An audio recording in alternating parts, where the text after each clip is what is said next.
देखिए, आज हमने यहाँ पे बडगाम में फाउंडेशन डे सेलिब्रेट किया और मुझे खुशी इस बात की है कि हर एक डिस्ट्रिक्ट से यहाँ पे हमारे कार्यकर्ता आए, चाहे वो अनंतनाग की बात करूँ, पुलवामा, गांदरबल, हर एक जगह से हमारे कार्यकर्ता यहाँ पे आए और बड़े अच्छे से श्रद्धांजलि भी दी उनने। माननीय अजीत दादा पवार को भी और फाउंडेशन डे भी सेलिब्रेट हुआ। और ख़ासकर यहाँ पे जो यूथ है, यूथ यहाँ पे आए और काफ़ी सारों ने ज्वाइनिंग की under the leadership of Arif Surma, इमाम साहब, विनीत जी, सबकी उन्होंने यहाँ पे ज्वाइन किया। और उसके बाद लोग यहाँ पे अपनी ग्रीवेंसेस लेके आए थे, जो मसले उनके, और हम थैंकफुल है डीसी साहब का, हम थैंकफुल है एडमिनिस्ट्रेशन का, जो कि हमारी बात सुन रहे हैं और लोगों के मसले जो है वो हल हो रहे हैं। खासकर जो डिफरेंट चाहे सड़कों के मसले हैं, बिजली पानी के, जब भी हमारे वर्कर्स कार्यकर्ता जाते हैं तो उनके मसले हल होते हैं। एडमिनिस्ट्रेशन का पूरा सहयोग है हमारे साथ, मैं धन्यवाद करता हूँ उसके लिए। डिफरेंट डीसीज जो डिफरेंट डिस्ट्रिक्ट्स के हैं उनका धन्यवाद करते हैं। और आने वाले टाइम पे आप देखिए एनसीपी बढ़ चढ़ के इलेक्शंस में हिस्सा लेंगे और हमें उम्मीद है जिस हिसाब से हम कश्मीर के नौजवानों का जोश देख रहे हैं एनसीपी के लिए, कि एनसीपी में वो आरिफ साहब की इसमें आ रहे हैं लीडरशिप में, तो उनको हमारा मैनिफेस्टो भी पसंद आ रहा है। और जो काम हम यूथ के लिए कर रहे हैं, हम उनसे फेक प्रोमिसेस नहीं कर रहे। हम 24 आवर जो है, विनीत जी है, बाकी हमारे आरिफ साहब है, जितने भी कार्यकर्ता हैं वो लगे हैं, जो भी मसले हैं इलाकों के, जो भी बिजली पानी, जो भी सड़कों के इश्यूज़ है वो हल कर रहे हैं। तो हमें आने वाले टाइम पे बहुत उम्मीद है कि पंचायत हो, डीडीसी हो, कोई भी चुनाव हो, एनसीपी का समर्थन ये लोग करेंगे, क्योंकि एनसीपी एक ऐसी पार्टी है जो यूथ के साथ है, जो बदलाव चाहते हैं, जो नया कश्मीर चाहते हैं, जो पिछली सरकारों ने की है।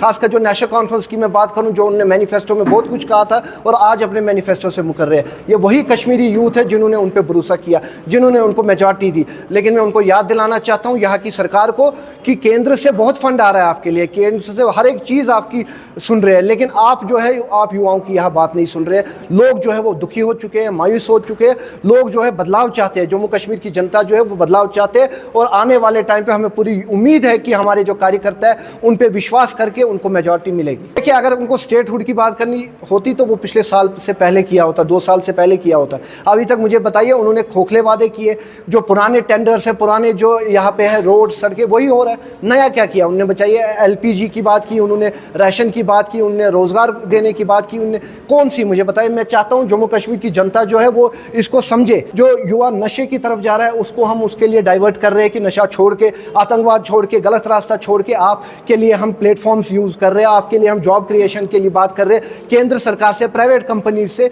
हमसे जितना बन पा रहा है हम कर रहे हैं, लेकिन आने वाले टाइम पे स्पोर्ट्स के लिए हम उनके लिए कर रहे हैं, खासकर चाहे क्रिकेट हो, हॉकी हो, चाहे जो भी हो, उनके लिए हम वो कर रहे हैं, काम कर रहे हैं और करते रहेंगे जितना हमसे बन पाएगा। अगर यहाँ की जनता हमें मेजॉरिटी देगी तो हमारा उनसे वादा है, जो वो हमें कहेंगे हम उनके लिए करेंगे, चाहे हमें केंद्र से लड़ना पड़े, चाहे हमें जंतर मंतर पे धरना देना पड़े, कहीं पे भी हम जम्मू कश्मीर की आवाज़ बनेंगे और जम्मू कश्मीर के लोगों के साथ है। जैसे कि आप सब जानते हैं, आज हमारा यहाँ पे फाउंडेशन डे था। काफ़ी जगहों से, काफ़ी डिस्ट्रिक्ट से लोग हमारे साथ जुड़ रहे हैं यहाँ पे, जो हमने पिछले 1-1.5 साल से यहाँ पे काम किया है। आज लोग हमारे को अपना वक्त दे के हमारे पास आके ये प्रूव कर रहे हैं कि हमने उनके लिए कुछ कहीं ना कहीं जिन जिन इलाकों में काम किया है वो हमारे साथ जुड़ के हमें ये ताकत दे रहे हैं, हमारे को एक कॉन्फिडेंस दे रहे हैं कि हमने अच्छा काम किया है और बहुत ज़्यादा काम अभी करने की ज़रूरत है। हम इस काम को और आगे बढ़ाने के लिए लोगों से अपील करते हैं कि वो हमारे साथ जुड़े, ताकि हम और डिस्ट्रिक्ट्स में और सब जगहों पे आके और ज़्यादा काम करने का काम करें। देखिए, जैसे हमारी राष्ट्रवादी कांग्रेस पार्टी युवा की तरफ से हमने महाराष्ट्र में प्राइवेट कंपनीज़ के साथ, हमारी जो हमारे हायर ऑफिशियल्स हैं उनने हमारे साथ, उनके साथ कनेक्ट किया है और आने वाले दिनों में उनने हमारे लिए 500 से 700 के बीच एक एम्प्लॉइज़ को काम देने का वहाँ पे वादा किया है, जिसका आज हमने यहाँ पे अनाउंसमेंट किया ऑफिशियली। और कुछ दिनों में हम इस ड्राइव को यहाँ पे शुरू करेंगे। और हम गवर्नमेंट से, एडमिनिस्ट्रेशन से अपील करते हैं कि स्पोर्ट्स पे थोड़ा ध्यान दिया जाए जम्मू कश्मीर में, कि जहाँ पे आप नशे की बात करते हैं, अगर आप देखें तो नशे से जब बच्चे बाहर निकलते हैं उनको स्पोर्ट्स की तरफ ध्यान दिया जाए और उनको एम्प्लॉयमेंट जनरेशन की बात की जाए।